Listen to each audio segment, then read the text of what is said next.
ইতিমধ্যে আপোনালোকে গমেই পাইছে ৰাতিপুৱা আজি গাড়ীবিলাক তাত সোমাব দিয়া নাই। উমিয়ামৰ পৰা তাতে এছ'চিয়েশ্যনবিলাকে মেঘালয় এছ'চিয়েশ্যনবিলাকে গাড়ীবিলাক ঘূৰাই দি আছে অসমৰ গাড়ী। তাত যাত্ৰীসমূহ মানে প্ৰৱেশ কৰিব দিয়া নাই।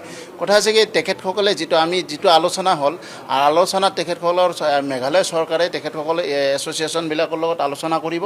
আলোচনা কৰি আমাৰ অসম চৰকাৰক জনাই তেখেতসকলে আমাক গ্ৰীণ ছিগনেল দিব যে আমি যাব পাৰিম নে নোৱাৰিম। তাৰপিছতহে আমি চালকখিনিক আমি জনাব পাৰিম। আপোনালোকৰ সংবাদ মাধ্যম যোগে চালকখিনিকো মই অৱগত কৰিছোঁ যে আপোনালোকে এতিয়া বৰ্তমানলৈকে এতিয়ালৈকে নোযোৱাটোৱে ভাল।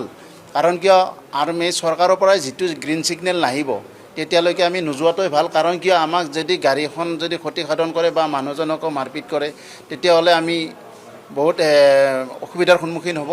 সেইকাৰণে পৰৱৰ্তী সময়ত যাতে কোনো ধৰণৰ ব্যাঘাত নজন্মে সেইকাৰণে মেঘালয় চৰকাৰে মানে আমাৰ অসম চৰকাৰক জনাই সেইটো পিছত আমি আপোনালোকক জনাব পাৰিম। যিবিলাক চালকৰ মানে চালক বুলিয়ে নহয় অসমীয়াৰ জীৱনৰ নিৰাপত্তা সুনিশ্চিত হ'ব লাগে, পৰ্যটকৰ জীৱনৰ নিৰাপত্তা সুনিশ্চিত হ'ব লাগে, যাতে তাতে পৰ্যটকস্থলীত গৈ মেঘালয়ত গৈ যে কোনো যে হাৰাশাস্তি নহয়, কোনো যে মানে হাৰাশাস্তিৰ সন্মুখীন নহয়। সেয়েহে আমি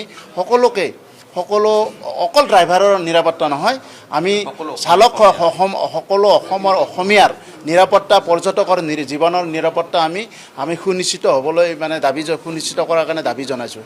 আশা এটা এতিয়াও ৰাখিছোঁ আৰু আমাক আশ্বস্ত কৰিছে যে আজিৰ ভিতৰত পৰিস্থিতিটো নিয়ন্ত্ৰণ কৰোৱা হ'ব। মই এগৰাকী চালক, এতিয়ালৈকে মই নিৰাপদ নহয়। মেঘালয়ত মই যাব পৰা পৰিৱেশ নাই, নিশ্চিতভাৱে নিৰাপদ নহয়। এতিয়া মই যাব পৰা পৰিৱেশ নাই মেঘালয়ত।